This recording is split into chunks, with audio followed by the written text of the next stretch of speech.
When it comes to the three main gacha games by Hoyo, I think it's pretty clear to those who play them that HSR does quite a few things differently from the other two, with one of them being the frequent release of free characters. It's been over a year since the release of our last 4-star, and with that, it's become abundantly clear that they've shifted their priorities to giving us free 5 stars instead. Because of how different this is to players, especially for those who come from Genshin, I find that many are unaware of the possibilities this can allow for them and their account. So, I'd like to delve a little deeper into how to best utilize these characters, and explain how their existence can provide new pathways for you. Now, I know, many people debate which system is better between releasing new 4 stars or receiving free 5 stars. And trust me, I have strong opinions on that matter, and will likely make a video in the future on it. But for now, it's clear what path HSR has chosen, so we as a fanbase need to adapt to that. Now, if I had to make a guess, I'd say a good portion of people who don't fully utilize these characters are simply unaware of just how strong they are. So, I think it's important we talk about it a little more. Before that though, I'd like to emphasize that most free characters have actually been relevant in the meta. I say this because many people still hold the idea that a character being free means that they're bad, but Star Rail has consistently proven that idea wrong. With that being said, I'd like to talk about them in more detail, but there are a few things I'd like to get out of the way first. For the sake of time, I'm going to only focus on the ones that are relevant right now, which would mean that someone like Dr. Ratio, who was very relevant at the time, but isn't anymore, will not be included in this discussion. Now let's begin with Ruan-Mei, one of the first additions to the Golden Companion Spirit Shop. And well, considering she released over 2.5 years ago, I think the fact that she can still be included in this discussion is proof of how valuable her role is. That being a generalist support character. And while there have been many additions to this category, with each of them arguably being quite a bit stronger than Ruan-Mei, the aspect that makes her unique, her weakness break efficiency and extension, provides her enough utility to still find use cases. And while you may think those benefits are limited to break teams, I'd actually argue that her utility is largely wasted in that team, because of the existence and prevalence of the Trailblazer. Instead, Ruan-Mei's value lies in her ability to provide general damage amp for traditional carries, while allowing them to interact more with mechanics that require break. For instance, we have her Strengthened Apocalyptic Shadow, a game mode that heavily incentivizes you to break as fast as possible to deal damage. Her existence allows any DPS with an open team slot to perform better in the game mode, and makes it easier to run sustainless compositions, which is heavily incentivized because of the healing they often provide upon a break. And then you have matchups that specifically benefit from being able to break faster, which was most recently seen against a character like Igor. Considering the fight rewards breaking so heavily, teams with an available slot managed to get some of their best clears using her. So even though her use cases are limited, all these years still haven't stopped her from being your best option in certain situations. And then you've got Archer, a character that I doubt I need to explain his strength, since I imagine many of us have been relying on him for clears since he was released. A lot of his power comes from just how big his raw multipliers are, and honestly, that fact could very easily lead to him being power crept in the near future. Yet, he's remained near the top of the meta for over half a year.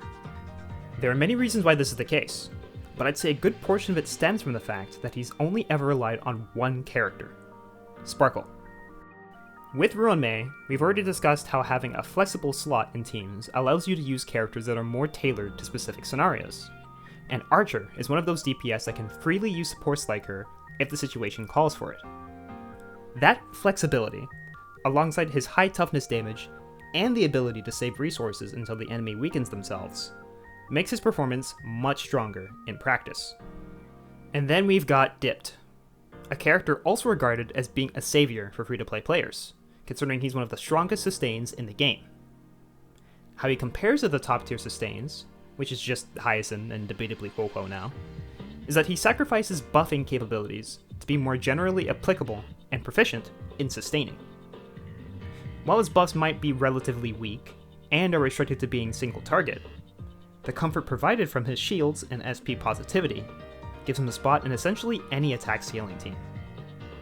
Furthermore, the attack frequency that comes from not only himself, but his soul dragons, gives even further synergy with some kits, notably Ash Veil and Fei Shao.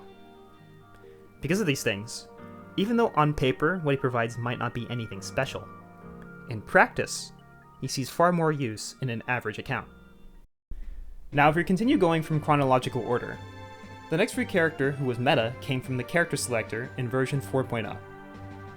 And in regards to strictly meta, there were really only two options here, Sparkle or Kafka.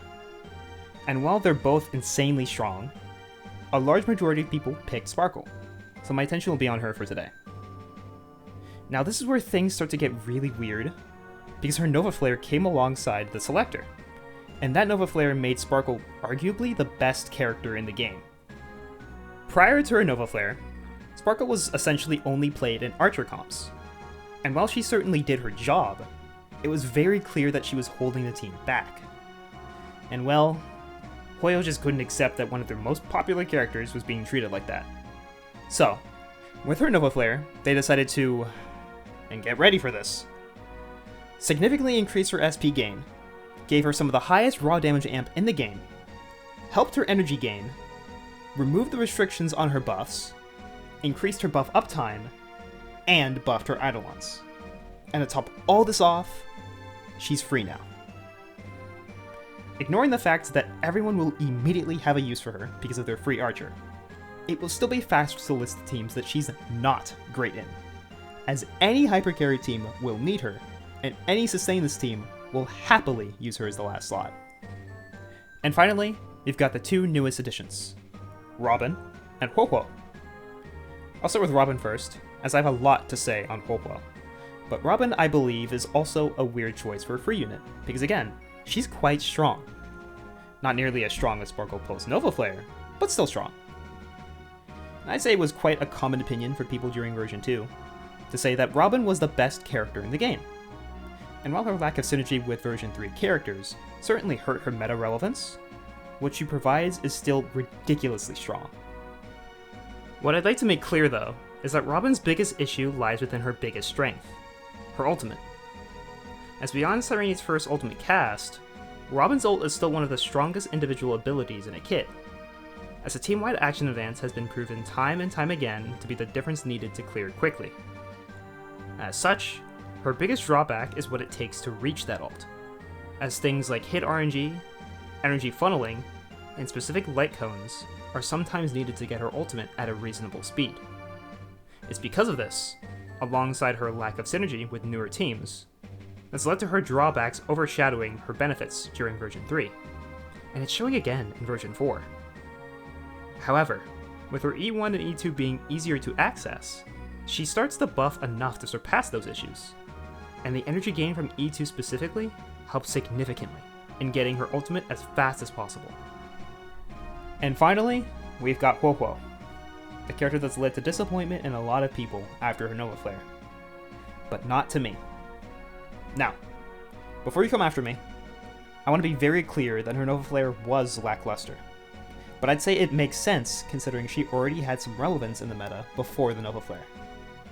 It seems clear though that their design philosophy with Huohuo is to be more of a pseudo-harmony, pseudo-abundance kind of character, as her buffing capabilities are the strongest amongst all sustains out there, with the trade-off of having pretty mediocre sustaining capabilities. So while Huohuo won't necessarily save you from getting one-shot, she'll generally keep you alive and buff you long enough to kill the enemy before they can kill you. But while they didn't fix one of her biggest issues, they technically fixed an even larger one, that being her SP economy. Now before her Nova Flare, to keep permanent uptime on her talent, you need to skill once every 2 turns, and since her healing and self-energy trace are tied to this talent, you're heavily incentivized to keep it up. This meant that to keep her kit working, you need your sustain to be SP neutral at best. But after the Nova Flare, her initial rotation has been fixed to now get her ultimate after her first action, just like most modern units. The duration of the talent has gone from 2 turns to 3, and now her ultimate procs the talent. So theoretically, you have a healer that is SP positive, gives 20 energy to the whole team on ult, gives a 2-turn 40% or 64% attack buff depending on ultimate cost, a 12% speed buff at E1, and someone who can hold one of the many strong abundance-like cones. Will all of this make her stronger than Dipped? Not for most teams. Is she good in anomaly arbitration? Not for most players. But is she terrible? Not even close. We are severely lacking in sustains, and even if it might be for a short period of time, Huohuo will be one of the best sustains for past and future teams. Now all of that was just talking about the general strength of these characters. But what could they look like for you? The truth is, while I can say in a vacuum that all these characters are strong, it's very possible that it won't be the same for you, because of investments that you've made, or how you choose to play the game. And while I incentivize you to make these conclusions on your own, I'll still provide some examples on how context can make a character under or overperform in certain accounts. Now I'd say the best example for this are the two sustains I mentioned before, that being Dipped and Huohuo, as much of their strengths and shortcomings are highly dependent on the decisions that you make. And first, we have Dipped, a character that receives a lot of praise from players. And while I agree that he's generally very applicable, I feel he struggles to really find a place that fully utilizes his kit. Now, previously, we discussed how his utility generally comes from his ability to 1. Keep you alive, 2. His attack buff, and 3. The damage from his soul dragons. All three of these things are strong in their own right, but you'll notice that in most of his teams, he sacrifices one aspect of his kit for another. For instance, a Finon team will benefit from the soul dragon's additional damage, as Finon is usually the only entity that can attack in the departed state. However, the shields themselves are fairly redundant, considering he heals himself, and the attack buff is, well, oversaturated, to say the least. Then for Elation teams, the survivability and damage from the soul dragons are useful, but considering Elation doesn't scale with attack, his attack buff literally does not apply, nor do they apply to any attack to Elation conversions, making his buffing capabilities worse than someone like Fu Xuan, who's arguably a better choice in Elation teams just because of that fact. Then for Dot, he's honestly just a complete mess. Since applying his buff to the damage dealers, which is either Black Swan or Hycealans, means that you not only have to sacrifice a skill point to make them the bondmate, but you also get far less Soul Dragon uptime, considering how infrequent those two characters act. Because of this, many people will keep the bondmate on Kafka, which, for those who are aware of what the damage spread for Dot actually looks like, yeah, he's basically not buffing if you put it on her. Not to mention, the Soul Dragons will do no damage in this team no matter who you put it on, because nobody will have crit stats. Unfortunately, there are only two characters in the game that fully utilize his kit, that being Sunday and Asheville. Now for Sunday, much of the appeal for running this pair is that it'll allow for Sunday's damage percent buff to be fully utilized, alongside higher Soul Dragon uptime and damage. However, Sunday simply doesn't buff enough to compete with other supports, even if Dipped is present, and Sparkle made his life far harder in that regard as well. Which leaves us with Asheville, who actually does gain a lot from Dipped in the team, because of his relatively high attack frequency, making Asheville the only DPS to not lose much damage slotting Dipped in his team. Then for Huohuo, I describe her a lot more as a win more kind of character, in that if you're struggling to clear, she won't necessarily help you. But if you have enough damage in which to clear fast, she could help immensely for comfort. And this may be a little strange when you hear it initially, as her buffs don't tend to be amazing, and neither is her healing. But I'd say she gives just enough of both things to allow for fast clears, while providing enough sustain to make runs more comfortable. This concept is shown best in Dot, a team that I genuinely believe her to be best in slot in after the Nova Flare. Now again, this may seem odd, since everyone talks about how fragile Dot is, and I'm not saying that Huohuo helps much in fixing that, but she does provide enough buffs, alongside enough healing to kill enemies before they can get a chance to kill you. Now the truth is, Huohuo's kit always had insane synergy with Dot, as energy and attack percent buffs are what every Dot character desperately wants more of. But the biggest thing holding her back here was SP. With the SP-intensive nature of Kafka, there simply wasn't enough SP to give Holquo, which led to downtime on her talent at E0.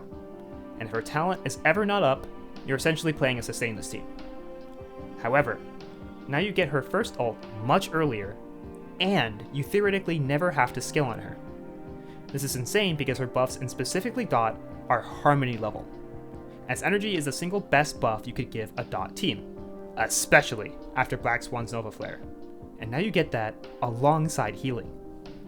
So while we may hear that certain characters are strong, or others are weak, it's important to also ask yourself if that's true for you. And now, I have a question for you. Should you use them? While all of the characters I spoke about are strong in their own right, you must understand when and where that's true.